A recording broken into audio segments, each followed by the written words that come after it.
Labas, šiandien kalbėsiu atvirai, atsiprašau, kad tamsu kartais bus, bet einu.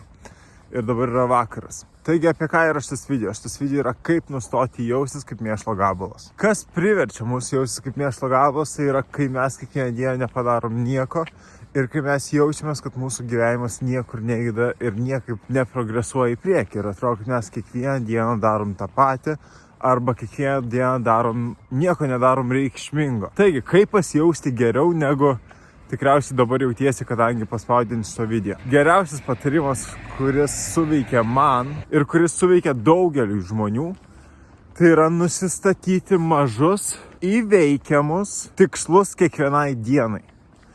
Kodėl pabrėžiau žodį įveikiamus? Kadangi užduotis užsidirbti milijoną yra realistiška, bet labai sunki.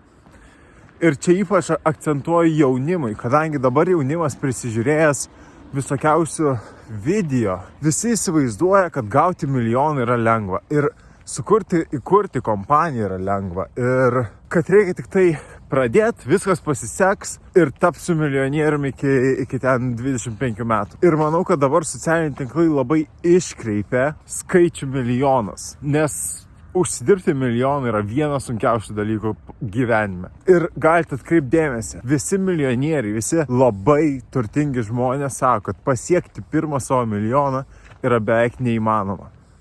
O nuo pirmo milijono tada palengvėja. Bet čia anyways, bet tiesiog kad suprastumėm, kad užsidirbti milijoną nėra labai lengva. Ir tam reikia labai daug pastangų ir tam reikia labai daug padaryti klaidų, nes be klaidų nieko nepasieksi ir milijonų neužsidirbsi. Anyways, tai kas yra įveikiamos užduotis kiekvienai dienai? Tai galėtų būti mažiausi dalykai. Turiu nors ir kaip juokingai skamba, susitvarkyti savo kambarį, susitvarkyti savo spintą, kurioje jau netvarka 2 metus gal. Čia yra įveikiama užduotis, kuri padės susigrąžinti savivertę. Tokios mažos užduotys padeda ir yra maži žingsneliai iki didesnio tikslo. Kodėl daugelis eina į sporto klubą? Nes sporto klubas padeda žmonėms jaustis geriau. Kaip sporto klubas padeda žmonėms atgauti savivertę? Tai yra, kad jie investuoja laiką ir jie mato progresą. Tai yra, jie mato progresą ant savo kūno, jie mato progresą ant svarstyklių. Ir jie mato progresą, kai jie gali pakelti svorį daugiau kartų negu galėjo vakar. Tai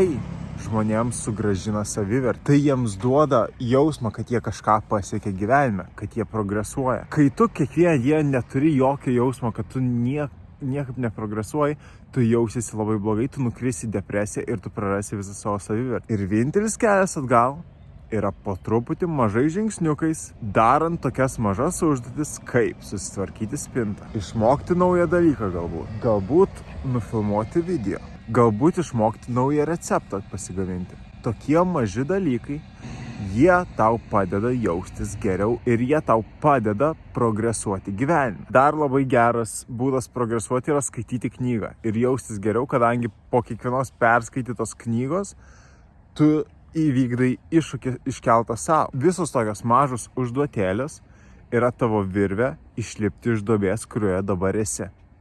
Ir šitas video gali būti juokingas, šitas video gali atrodyti nenaudingas, iki tol, kol pabandai. Ir dar vienas labai geras patarimas, kurį aš esu gavęs ir aš naudoju. Ir jis man padeda gyvenime. Bet jeigu aš tingiu skaityti knygą, kaip man pradėti skaityti knygą ir kaip man prisiversti skaityti knygą. Šitas patarimas veikia visur. Tai yra tiesiog pagalvoti ir savo pasakyti, kad aš tai darysiu tik 10 minučių. Aš skaitysiu knygą tik 10 minučių. Aš susitvarkysiu tik vieną savo stalčių. Aš išmoksiu gamintis naują būdą kepti kiaušinį. Kadangi tai užtrunka iki 10 minučių. Kodėl tai padeda? Nes tai padeda pradėti. 10 minučių atrodo mažai ir yra mažai. Nieko nepadarysi per 10 minučių, bet tu pradėsi, o pradėti yra sunkiausia. Ir kai tu pradėsi, yra didesni šansai, kad tu ir tęsi. Ir neperskaitęs vieno skyriaus, nebaigsi skaityti. O vieną skyrių galbūt užtruks perskaityti 20 minučių, 30 minučių. Kai pradėsi tvarkytis, pagalvosiu, sutvarkysiu visus stalčius, visą spintą.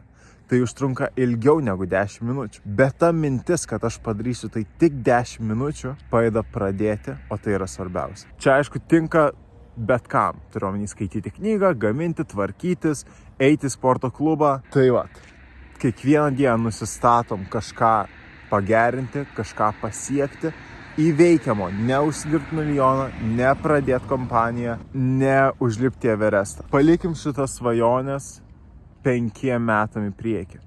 Pasidarykim planą, bet kad įveikti tokius didesnius iššūkius, kaip įsteigti kompaniją, užsidirbti milijoną, užkopti Everestą, viskas turi būti gerai su tavo galva ir su tavo mąstysena. Jeigu pas tai čia chaosas, pas tai ir gyvenime ir planuose bus chaosas.